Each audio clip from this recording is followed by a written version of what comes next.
వాళ్ళు కూడా తిరిగారు. మీ వయసు ఎంత?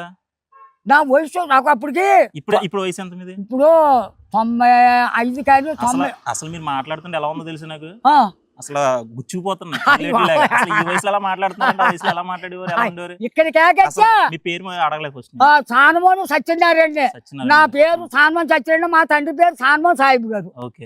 అసలు ఏంటి అంటే ముఖ్యంగా ముఖ్యమంత్రి గారిని కలవడానికి కారణం ఏంటి? అసలు ఎలా అనిపించింది మీకు? ఆయన ఏం మాట్లాడారు మీతో? చెప్తున్నాండి. ఓ 42 మాసాల లోపు కాడి నుంచి ఈ కుర్రోడు మా దగ్గరికి వస్తావు.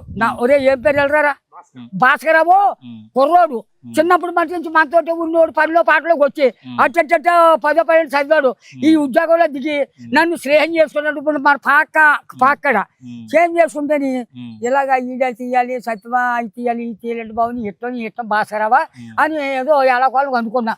40-50 రోజుల కాంచి ఓ నాడు ఏం చేసి నెలల కిందట భాస్కరరావా చంద్రబాబు నాయుడు ఎలాగుంటాడు అసలు మనిషినే చూడలేదురా, చూడాలి బాబా అన్నాడు. చూస్తావన్నాడు. అప్పుడు డేట్ ఇచ్చేసాడు సిద్ధాంతం డేట్ ఇచ్చాడు. గట్ల దెబ్బ నువ్వు బాగా కంటిన్యూ చెయ్యి వెళ్దాం అన్నాడు. మంగళవారం డేట్ ఇచ్చాడు, సోమవారం నాడు వచ్చాడు. అంతకు ముందు ఈయన వచ్చి మనకు ఉచ్చుకోలిపోయాడు. మనం అన్నింటిలో సిద్ధంలో ఉన్నా. ఆ మధ్య పొద్దున్న 8ంటికి స్టార్ట్ అయ్యాం. కోట్లాది జనం, లక్షలాది జనం మూసేశారు. ఆ మటుకు అక్కడ కూర్చున్నాం, అక్కడ 3 చోట్ల కూర్చున్నాం ఈ ల్యాండ్ లో బయట.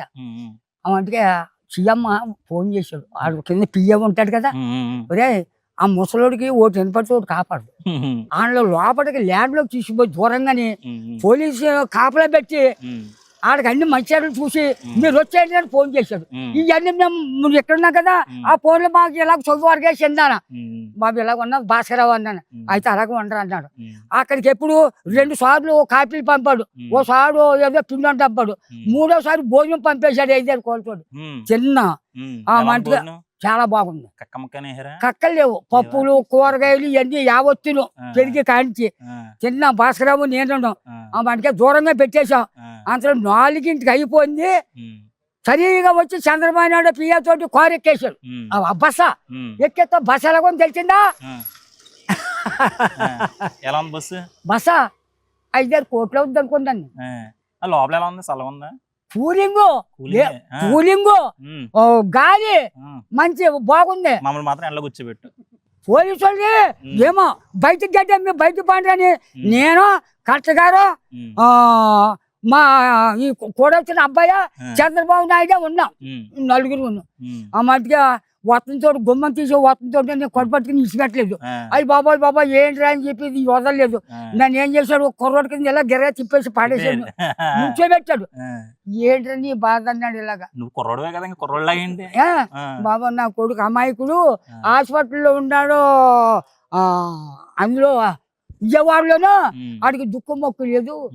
10-20 ఏళ్ళు కట్టమన్నారంట. మొన్న దాకా 2,50,000 కట్టానా, నా దగ్గర లేదు, నా గతి ఏంటి చంద్రబాబు నాయుడు అని ఏడిచాడు చేతులు అట్టుకుని.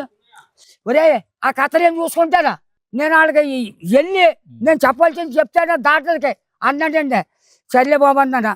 నా చూసుకోవాలి కదా ముందు బాబు, మాకు ఈ సైడు తవ్వాలండి బోర్డు ఎప్పుడైనా చూతా కదా ఇలాంటి సైడ్లు తవ్వాలండి అన్నాను. 2రోజు మాకు లోడ్ వేయించాలి అన్నాడు. వేయింత అన్నాడు. ఇంకో చిన్న రోడ్డు ఉన్నది అన్నాడు, అది వేయింత అన్నాడు. మరి ఇంకేంటో నీకు ఇబ్బందులు అన్నాడు. ఏముంది బాబు అన్నాడు. ఒరే నీకు ఇల్లు లేదంట కదా అన్నాడు. ఇల్లు ఉందో లేదో అసలు ఎవరికో తెలదు. లేదన్నాను. ఇల్లు కట్టేస్తారు, కట్టుకుంటా ఉన్నాడు. కట్టేసుకుంటా అన్నాడు. నీకు పొలం ఉన్నది అన్నాడు. బాబు 3 ఎకరాలు ఉంది, 3 కూతుళ్ళు 3-6 ఎకరాలు అట్టిపోరు, ఇంకా కోతే ఉన్నదా, నాకు 2 కొడుకులు ఆడ కొన్నిచ్చానా, మీరు ఇచ్చాను 44,000 జీతం మా ముసలమ్మ నేను సర్దుపడి తింటున్నాము అన్నాను. నేను సరే అది నేను చూసుకుంటాను కానీ ఇల్లు కట్టేస్తారు